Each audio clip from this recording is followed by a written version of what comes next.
Hello my dear student, welcome to our YouTube channel Honest Learner. তোমালোকক আজি ক্লাছলৈ আমাৰ YouTube চেনেলৰ তৰফৰ পৰা স্বাগতম জনাইছো। আমি আজি আলোচনা কৰিম ধম্মান শ্ৰেণী সাধাৰণ গণিতৰ অনুসৰণি 1.2 ষ্টাৰ্ট কৰিম আজি। যদি তোমালোকে চেনেলখন নতুন আহিছে এতিয়ালৈ চেনেলখন সাবস্ক্ৰাইব কৰা নাই, কাষত থকা বেল আইকনখন ক্লিক কৰা নাই, চেনেলখন সাবস্ক্ৰাইব কৰি কাষত থকা বেল আইকনখন ক্লিক কৰি দিবা। আৰু আমি 1.1 আৰু ইয়াৰ নোটছখিনি বিতংভাৱে আলোচনা কৰিছো। যদি তোমালোকে চোৱা নাই ডেসক্ৰিপচনত লিংক আছে, চাই লবা। আৰু আমাৰ WhatsApp চেনেলৰ কিউআৰ কোড ইয়াতে শো কৰিবই। যদি কিউআৰ কোডত স্ক্যানিং কৰিব পৰা নাই তোমালোকে WhatsAppত গৈ অনেষ্ট লাৰ্নাৰ বুলি সাৰ্চ কৰিবা, পাই যাবা। গতিকে বলা এতিয়া আমি ভিডিওটো আৰম্ভ কৰো।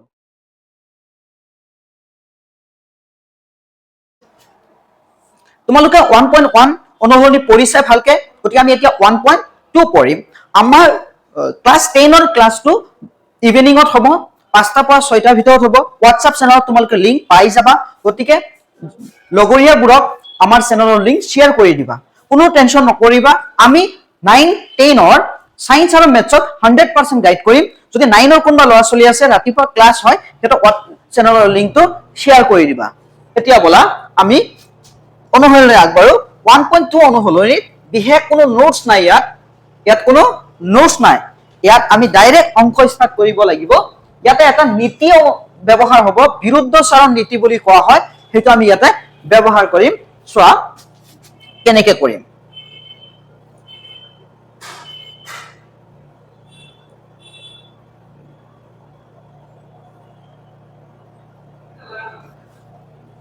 অনুসৰণি 1.2 চোৱা। কুৱেশ্যন কিতাপটো আছে লগত, কুৱেশ্যনটো চাই লোৱা। বহি আৰু কলম লৈ বহি যোৱা। দেখুৱা যে √5 অপৰিমেয়, √5, √2, √3, √7 যিবোৰ অপৰিমেয় সংখ্যা আছে এইবোৰ কেনেকৈ কৰিবা। চোৱা এইটো অংক দুই ধৰণৰ আছে। এটা হল গোটা ৰুট থকাটো, √2, √3, √5, √7 এইবোৰ কেনেকৈ কৰিবা এইটো এটা প্ৰসেস। আৰু এটা আছে প্লাসত থকা বা মাইনাসত থকাটো, সেইটো বেলেগ প্ৰসেস। চোৱা এতিয়া এইটো আমি কৰিম। সলিউশন let √5 পৰিমেয়, √5 পৰিমেয় বুলি ধৰি ললো আমি, পৰিমেয়। এতিয়া পৰিমেয় হলে তেতিয়ালে কি হ'ব? পৰিমেয় হলে √5 ইকুৱেল p/q, য'ত p আৰু q সহমৌলিক অখণ্ড সংখ্যা, অখণ্ড সংখ্যা। চোৱা কোৱা হৈছে যে p আৰু q সহমৌলিক অখণ্ড সংখ্যা, মানে p আৰু q ৰ মাজত কোনো কমন নাই, খালি 1 আছে। ইয়াতে সাধাৰণ উৎপাদক 1। এতিয়া যদি আমি অংক কৰি কিনে পাও যে p আৰু q ৰ মাজত কমন গৈছে, তেতিয়াহলে আমি যে ধৰিছো পৰিমেয় এটো ৰং হৈ যাব। আৰু যদি ৰং হৈ যায় তেতিয়াহলে কি হ'ব? অপৰিমেয়। আমি কেনেকৈ কৰিম চোৱা। আমি এইখিনি কৰাৰ পিছত সহজ কাম। সো অংকটো একেবাৰে সহজ। আমি কি কৰিম? ৰুটটোক আঁতৰাবলৈ চেষ্টা কৰিম। ৰুট আঁতৰাবলৈ হলে তুমি নিশ্চয় জানা স্কয়াৰ ল'ব লাগে। আমি স্কয়াৰ ললো। এতিয়া ইফালে যদি স্কয়াৰ লৈছা ইফালেও ল'ব লাগিব, লৈ ললো। এতিয়া চোৱা স্কয়াৰ আৰু ৰুট কি হ'ব? আমাৰ কেনসেল। 5 ইকুৱেল p স্কয়াৰ বাই q স্কয়াৰ হৈ গ'ল। এতিয়া চোৱা q স্কয়াৰ কি হৈ আছে?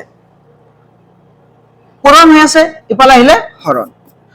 q স্কয়াৰ হৰণ হৈ আছে, ইফালে আহিলে পূৰণ, p স্কয়াৰ। এতিয়া চোৱা 5 পূৰণ হৈ আছে, ইফালে গলে হৰণ, p স্কয়াৰ বাই 5। এটো ইকুৱেশ্যন 1। এতিয়া কথাটো কেনেকুৱা হল যে p স্কয়াৰক 5ৰে হৰণ কৰাৰ পিছত আমি q স্কয়াৰ পাইছো। p স্কয়াৰক 5ৰে হৰণ কৰাৰ পিছত আমি কি পাইছো? q স্কয়াৰ পাইছো। অৰ্থাৎ যেহেতু p স্কয়াৰ 5ৰে বিভাজ্য, 5ৰে বিভাজ্য, 5ৰে বিভাজ্য। এটাকে p কি হ'ব? 5ৰে বিভাজ্য, p 5ৰে বিভাজ্য। যেহেতু p স্কয়াৰ বিভাজ্য গতিকে p কি হ'ব? 5ৰে বিভাজ্য। এতিয়া চোৱা এইখিনিত কৰিম। আকৌ আমি কি ধৰিম চোৱা। আকৌ লেট মানে ধৰা হ'ল। এতিয়া চোৱা এইখিনি আমি কৰিলো, কৰাৰ পিছত এই যে p স্কয়াৰ আছে নহয়, যেহেতু 5ৰ কৰি আছো 5 টকা কিবা এটা ধৰি লম। যদি 2ৰ কৰিলা হয় 2 টকা ধৰিলা হয়, 3 কৰিলে 3 থকা ধৰি লোৱা হয় 7 কৰিলে 7 ধৰি লোৱা হয় চোৱা আমি সাপোজ m ধৰি লম p ইকুৱেল 5m √3 কৰিলে √2 কৰিলে তুমি যেটো কৰিবা হেটো লগত m তোমাৰ যিকোনো এটা ধৰিলেই হ'ল m n তোমাৰ ইচ্ছা তাৰ পিছত ইকুৱেশ্যন 1 ইমপ্লাইজ কৰি দিয়া ইকুৱেশ্যন 1 ত কি আছে চোৱাচোন ইকুৱেশ্যন 1 ত আছে p square equal q square equal p square by 5 q square equal p square by 5 এতিয়া q square equal p square p ঠাইত আমি কি বহাম 5m square by 5 q square 5 ক স্কয়াৰ কৰিলে 25 m স্কয়াৰ বাই 5 5 25 ত কেইবাৰ 5 বাৰ 5 into m স্কয়াৰ পূৰণ হৈ আছে ইফালে আহিলে 5 কি হ'ব হৰণ হৈ গল চোৱা 5 m স্কয়াৰ লগত কি হৈ আছে পূৰণ হৈ আছে ইফালে আহিলে কি হ'ব হৰণ ইয়াৰ মানে হ'ল যে q স্কয়াৰ পাছৰে আমি হৰণ কৰিছো তেতিয়াহে m স্কয়াৰ পাইছো যেহেতু q স্কয়াৰ পাছৰে বিভাজ্য এতেকে q পাছৰে বিভাজ্য q কি পাছৰে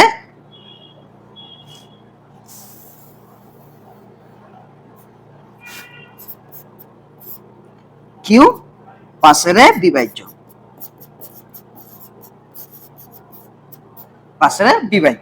এতিয়া চোৱা আমি ধৰিছিলো এইখিনি আগত বুজি লোৱা চোৱা আমাক কৈছিলে যে দেখুৱা যে √5 অপৰিমেয় যে √5 যে অপৰিমেয় হেতি কি কৰিব লাগে প্ৰমাণ কৰিব লাগে এতিয়া কথাটো হ'ল আমি ধৰি লৈছো √5 পৰিমেয় আমি উল্টাটো ধৰি লৈছো √5 ইকুৱেল p বাই q পৰিমেয় হলে p বাই q হয় আৰু p আৰু q সহমৌলিক অখণ্ড সংখ্যা এতিয়া ইয়াৰ মাজত কোনো কমন নাই আমি ৰুটটোক আতৰাই দিবলৈ দুইফালে স্কয়াৰ লৈছো ৰুট আৰু স্কয়াৰ গুচি গল 5 থাকিল p স্কয়াৰ বাই q স্কয়াৰ এতিয়া 5q square equal p square কাৰণ q পূৰণ হৰণ হৈ আছে ইফালে গলে পূৰণ হ'ব 5 ৰ লগত 5 কি হৈ আছে q into q 5 into q square হৈ আছে 5 পূৰণ হৈ আছে ইফালে আহিলে হৰণ আমি q স্কয়াৰটো ৰাখি দিলো 5 ৰে p স্কয়াৰ হৰণ কৰাৰ পিছত আমি q স্কয়াৰ পালো মানে p স্কয়াৰটো 5 ৰে বিভাজ্য আকৌ p স্কয়াৰ যদি বিভাজ্য তেনহলে p কি হ'ব বিভাজ্য যাব আমি এতিয়া ইকুৱেশ্যন 1 দিলো q square equal p square by 5 এটো 5 টকা এটা p ৰ মান ধৰি লৈছো ধৰি কিনে এতিয়া আমি ইকুৱেশ্যন 1 ত বহাই দিছো 5 ক স্কয়াৰ কৰিলে 25 m স্কয়াৰ এতিয়া 5 25 ত কেইবাৰ 5 বাৰ 5 into m স্কয়াৰ 5 পূৰণ হৈ আছে ইফালে আহিলে হৰণ 5 q স্কয়াৰ কেইবাৰ m স্কয়াৰ বাৰ গতিকে q স্কয়াৰ 5 ৰে বিভাজ্য q কিহেৰে বিভাজ্য 5 ৰে আমি ধৰিছিলো p আৰু q সহমৌলিক মানে ইহত সাধাৰণ উৎপাদক 1 যেনেকে 2 আৰু 3 3 আৰু 5 এনেকুৱা সংখ্যা কিন্তু p আৰু q 5 দুইটাকে 5 হৰণ যায় 5 দুইটাতে হৰণ যায় গতিকে আমি ধৰা উক্তিটো কি হ'ব ভুল আমি এটো লিখিম তোমালোকে তলত লিখিবা জায়গা নাই কাৰণে মই লিখি আছো যেহেতু p আৰু q সাধাৰণ উৎপাদক 5 p আৰু q ৰ সাধাৰণ উৎপাদক 5 গতিকে এইটোৱে বিৰোধ কৰে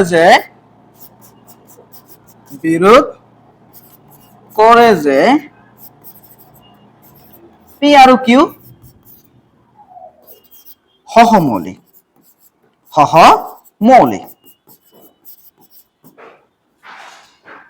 এতেকে আমি ধৰা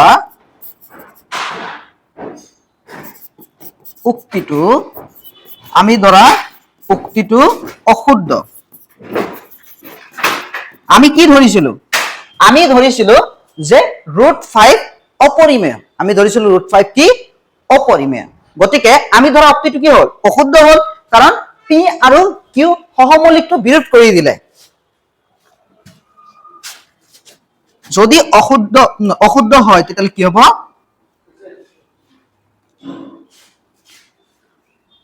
এতেকে √5 অপৰিমেয় নিশ্চয় বুজি পাইছা তোমালোকে √2 √3 এনেকে কৰিবা উদাহৰণ পাবাই তোমালোকে আমি যেতিয়া উদাহৰণটো পঢ়াম কিন্তু তথাপিও যদি এতিয়াই কৰা তোমালোকে তেতিয়ালে এটো হোমৱৰ্ক হিচাপে লবা তোমালোকে √2 √3 √7 এটো তোমালোকে কৰি চাবাচোন যদি অসুবিধা পোৱা কমেন্টত তোমালোকে জনাবা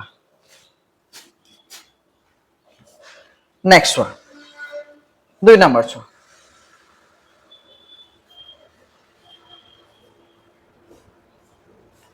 সো 2 নম্বৰ কি কৈছে দেখুৱা যে 3 + 2 √5 অপৰিমেয় সো ইয়াতে গোটা √5 কোৱা নাই ইয়াতে কৈছে 3 + 2 √5 অকল যদি গোটা অপৰিমেয় সংখ্যা কয় তেতিয়া হলে আগতে যেটো ওপৰত যেটো নিয়ম শিকালো হেইটো মতে কৰিবা আৰু যদি এনেকুৱা পূৰণ হৰণ যোগ বিয়োগ থাকে অপৰিমেয় সংখ্যাৰ লগত তেতিয়া হলে এটো সিম্পলিফাই কৰিবা জাস্ট মানে জাস্ট এটো সাইড কৰি দিবা কেনেকে চোৱা একদম সহজ এটো solution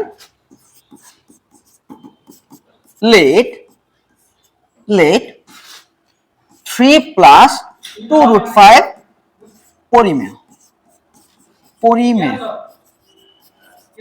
হৈ গল 3 + 2 √5 পৰিমেয় হোৱাৰ ফলত তেতিয়া হলে কি হ'ব চোৱা 3 + 2 √5 = p/q 3 + 2 √5 = p/q যত সেম আগৰ নিচিনাই p আৰু q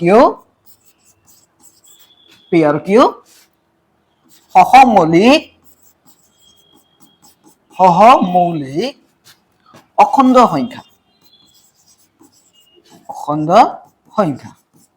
সহমৌলিক অখণ্ড সংখ্যা এতিয়া চোৱা এইখিনিলৈ সেম আছে এতিয়া মেইন কথাটো হল যে তুমি ৰুট থকাটোক সাইড কৰিব লাগে এতিয়া কেনেকে কৰিবা চোৱা 3 প্লাসত আছে ইফালে গলে মাইনাসত নৰমাল যোগ বিয়োগ যেনেকে কৰা তেনেকুৱা হৈ গল এটো এলসিএম লৈ লোৱা আগত এইখিনি সমাধান কৰা চোৱা 3 তলত কি আছে 1 আছে 1 আৰু q লহাগু কিমান হ'ব q কিউত কেইবাৰ যাব একবাৰ 1 * p p এক গুণ p মাইনাস 1 কিউত কেইবাৰ যাব q বাৰ q 3 গুণ 3 বুজি পাইছা তোমালোকে চোৱা এতিয়া p - 3 হৈ গল 1 কিউত কেইবাৰ q বাৰ q * 3 কেৱল 3q আকৌ চোৱা q আৰু 1 ৰ লহাগু হল q কিউত কেইবাৰ একবাৰ 1 পূৰণ p p মাইনাস 1 কিউত কেইবাৰ q বাৰ q * 3 3q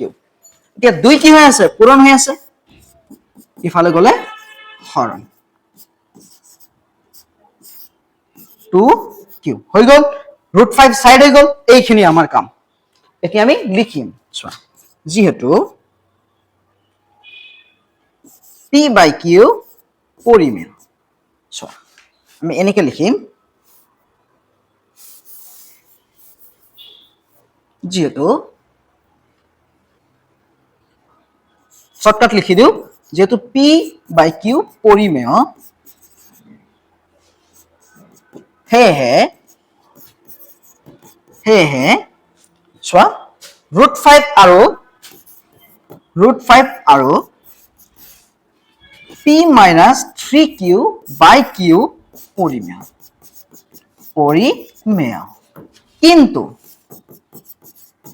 কিন্তু এ বিৰোধ কৰে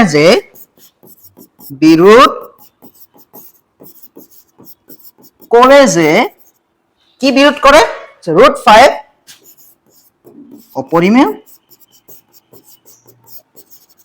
√5 কি অপৰিমেয় এতিয়া √5 যদি অপৰিমেয় হয় তেতিয়াহলে এটো অপৰিমেয় হ'ব এটো অপৰিমেয় হলে p/q অপৰিমেয় হ'ব p/q অপৰিমেয় হলে 3 + 2 √5 অপৰিমেয় হ'ব এইটো যদি অপৰিমেয় হয় তেতিয়াহলে আমি যে ধৰিছো পৰিমেয় এটো ভুল হৈ যাব গতিকে আমি ধৰা উক্তিটো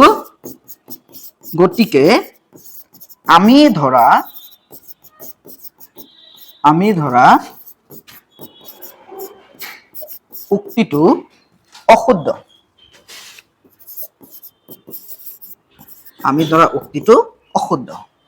ধৰা উক্তিটো কি হল ভুল হল এতেকে 3 প্লাস তোমালোকে তলত লিখিবা 3 + 2 √5 অপৰিমেয় বুলি ধৰিছিলো ভুল হল গতিকে 3 + 2 √5 কি হ'ব অপৰিমেয় নিশ্চয় বুজি পাইছা আকৌ কৈ আছো যদি গোটা অপৰিমেয় সংখ্যা দিয়ে √2 √3 √5 √7 এনেকে তুমি কি কৰিবা ইয়াকে বেছিও দিব পাৰে √11 ও দিব পাৰে যিবোৰ গোটা দিব তেতিয়া তাক তুমি স্কয়াৰ কৰি ভাঙি দিবা তাৰ পিছত প্ৰসেসটো কৰিবা এক নম্বৰত যেনেকে শিকালো আৰু যদি বেলেগ ধৰণৰ থাকে ইয়াৰ বাদে যদি প্লাছত থাকে বা পুৰণত থাকে হৰণত থাকে কোনো সংখ্যা ইয়াৰ লগত তেতিয়া তুমি কি কৰিবা তো তোমাৰ এনেকুৱা সহজকে কৰিবা যেনেকে নৰমাল যোগ বিয়োগ কৰা ইফালে প্লাছত আছে ইফালে গলে মাইনাস লহাগু গহাগুলিয়া পূৰণ থাকিলে হৰণ তেনেকে কৰি এনেকে লিখি দিবা সোয়া প্লাছত আছে ইফালে গলে মাইনাস 3 তলত কি আছে 1 কাৰণ 3 অখণ্ড সংখ্যা 1 আৰু কিউ লহাগু কিউ কিউ কিউত কেইবাৰ একবাৰ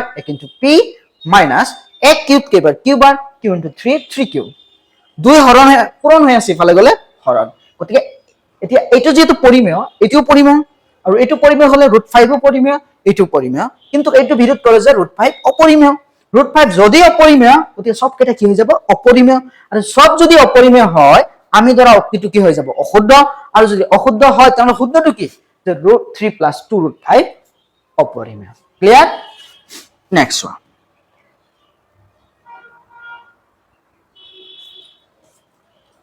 3 নম্বৰ চোৱা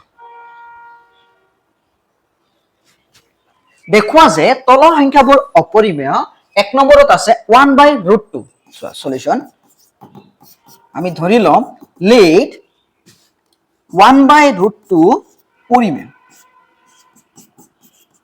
1/√2 পৰিমেয় এটাকে 1/√2 ইকুয়াল p/q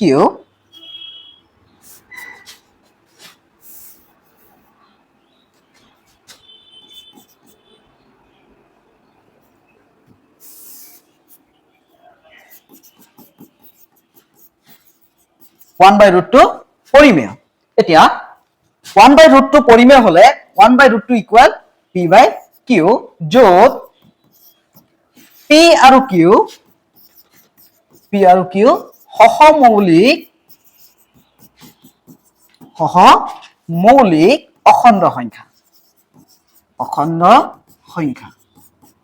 এতিয়া চোৱা আমি এখিনি পালো এতিয়া আমাক কি কৰিব লাগে ৰুটটো সাইড কৰিব লাগে এতিয়া ৰুটটো যেতিয়া সাইড কৰিম এটো কি কৰি দিম উলটাই দিম ৰুটটো p/q উলটাই যাব যদি এনেকে অসুবিধা পোৱা এনেকে কৰা চোৱা কিউ কি হৈ আছে হৰণ হৈ আছে পালে আহিলে পূৰণ আৰু √2 হৰণ হৈ আছে ইফালে গলে পূৰণ এতিয়া চোৱা q * 1 কিমান হ'ব q মই ইফালে লিখি আছো p * √2 * p এতিয়া চোৱা p টো পূৰণ হৈ আছে ইফালে গলে হৰণ q/p এতিয়া চোৱা আমি পাই গলো নহয় যে √2 ইকুয়াল q/p এতিয়া যেহেতু p/q পৰিমেয়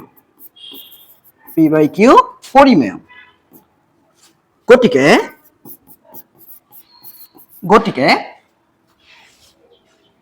√2 আৰু q/p পৰিমেয় এইটোৱে বিৰোধ কৰে যে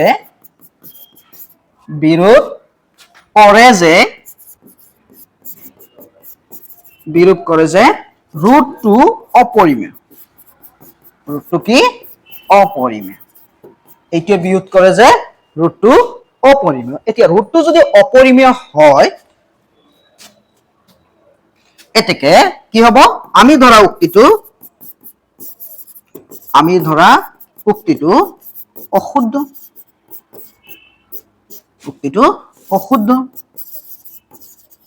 চোৱা √2 অপৰিমেয় হলে এইটো অপৰিমেয় q/p অপৰিমেয় হলে p/q অপৰিমেয় p/q অপৰিমেয় হলে 1/√2 অপৰিমেয় 1/√2 অপৰিমেয় হলে আমি যে ধৰিছো 1/√2 পৰিমেয় এই উক্তিটো ভুল হৈ যাব অশুদ্ধ আৰু যদি অশুদ্ধ হয় তেলে শুদ্ধটো কি হ'ব মই এটা লিখি দি আছো তোমালোকে তলত লিখিবা এতেকে 1/√2 অপৰিমেয়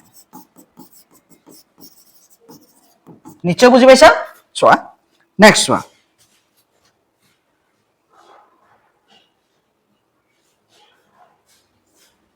নেক্সট চাবা 2 নম্বৰটো চোৱা 7√5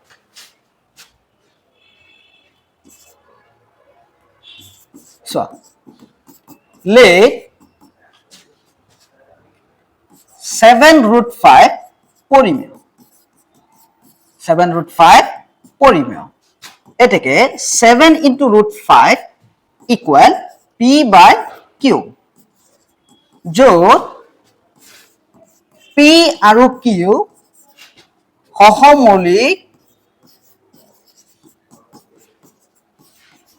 সহমৌলিক অখণ্ড সংখ্যা এতিয়া কি কৰিবা এতেকে চোৱা 7√5 7 কি হৈ আছে পূৰণ হৈ আছে ইফালে গলে হৰণ p by 7 q √5 সাইড হৈ গল নহয় এইখিনি আমাৰ কৰিব লগা এতে কি কৰিবা যেহেতু p by q পৰিমেয় p by q পৰিমেয় গতিকে √5 আৰু p by 7q পৰিমেয় p by 7q পৰিমেয় কিন্তু a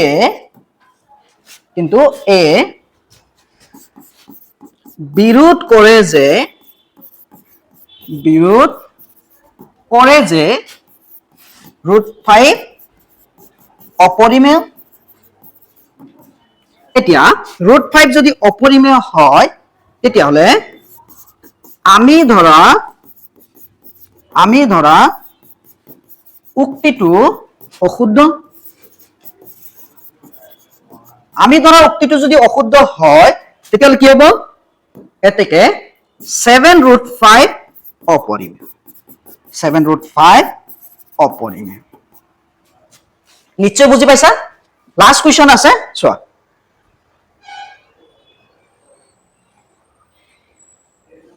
3 নম্বৰ কোৱেশ্চনটো চোৱা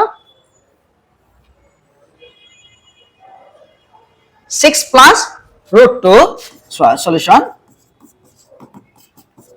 let 6 plus √2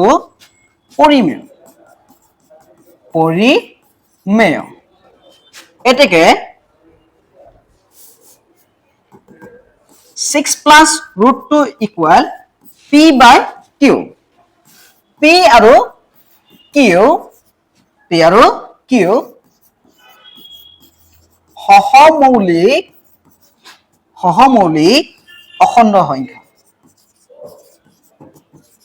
অখণ্ড সংখ্যা এতিয়া আমি পালো যে 6 plus √2 যেহেতু √2 লগত প্লাসত আছে প্লাসত গোটা √2 বাদে যদি বেলেগ কোনো থাকে আমি নরমাল কৰিম নরমাল মানে 6 প্লাসত আছে ইফালে গলে minus p by q minus 6 এতিয়া চোৱা √2 equal 6 ত কি আছে 1 আৰু q লহাগু কিমান q ত কেইবাৰ একবাৰ 1 পূৰণ p 1 q ত কেইবাৰ q বাৰ q into 6q এতিয়া হৈ গল √2 সাইড হৈ গল নহয় এতিয়া এইখিনি যেহেতু p by q পৰিমেয়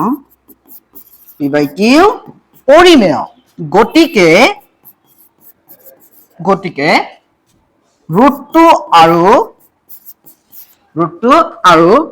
p minus 6q by q পৰিমেয় p minus 6q by q পৰিমেয় কিন্তু এয়া বিৰোধ কৰে যে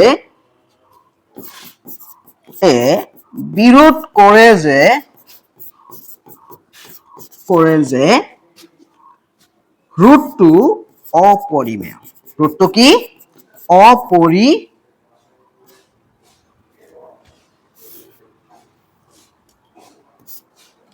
অপৰিমেয় যেহেতু অপৰিমেয় গতিকে আমি ধৰা উক্তিটো কি হ'ব এতেকে আমি ধৰা আমি ধৰা উক্তিটো অশুদ্ধ, আমি ধৰা উক্তিটো অশুদ্ধ। যদি অশুদ্ধ হয় তেতিয়াহ'লে কি হ'ব? 6 প্লাছ ৰুটটো কি হ'ব? অপৰিমেয়। বেলেগ ধৰণৰ লিখিব পাৰা, তোমাৰ যেনেকে সহজ লাগে তুমি তলৰ লিখাটো তেনেকে লিখিবা। নিশ্চয় বুজি পাইছা? 6 প্লাছত আছে, ইফালে গ'লে মাইনাছ 1 আৰু কিউ লহাগু কিমান? কিউ 6 ৰ তলত কি আছে? 1। কিউ আৰু 1 ৰ লহাগু কিউ, কিউ কিউত একবাৰ 1 ইনটু পি, পি মাইনাছ 1 কিউত কেইবাৰ? Q 1, Q into 6, 6 Q. যদি ৰুটটো পি বাই কিউ পৰিমেয় তেতিয়া গোটেইখিনি পৰিমেয়, কিন্তু ৰুটটো আমাৰ কি? অপৰিমেয়। গতিকে সব কেইটা অপৰিমেয়, আৰু যদি অপৰিমেয় হয় তেতিয়াহ'লে 6 প্লাছ ৰুটটো পৰিমেয় বুলি ধৰিছিলো, এইটো অশুদ্ধ। যদি অশুদ্ধ হয় তেতিয়াহ'লে 6 প্লাছ ৰুটটো অপৰিমেয়। নিশ্চয় বুজি পাইছা? কিবা অসুবিধা থাকিলে কমেন্টত জনাবা। তোমালোকে চেনেলখন সাবস্ক্ৰাইব কৰি ল'বা আৰু কাষত থকা বেল আইকনখন ক্লিক কৰি ল'বা। লগতে হোৱাটছআপ চেনেলটো অনেষ্ট লাৰ্ণাৰ বুলি সাৰ্চ কৰিবা। হোৱাটছআপ চেনেলত তোমালোকে জয়েন হৈ ল'বা। ক্লাছ 9, 10 ৰ মেথছ আৰু সায়েন্সৰ 100% গাইড তোমালোকে ইয়াৰ পৰা পাবা। কোনো ধৰণৰ প্ৰব্লেম নহ'ব। MCQ, notes, live class everything হৈ আছে। তোমালোকে জয়েন হ'বা। ক্লাছ 10 ৰ ক্লাছবিলাক 5টা বজাত সন্ধিয়া হয় আৰু ক্লাছ 9 ৰ ক্লাছবিলাক ৰাতিপুৱা হয়। গতিকে 9 ৰ ল'ৰা-ছোৱালীকো তোমালোকে শ্বেয়াৰ কৰি দিবা। গতিকে আজিলৈ এইখিনিয়ে, আজিলৈ এৰিছো। সকলোৰে সুস্বাস্থ্য কামনা কৰি আমি ভিডিঅ'টো সমাপ্ত কৰিছো।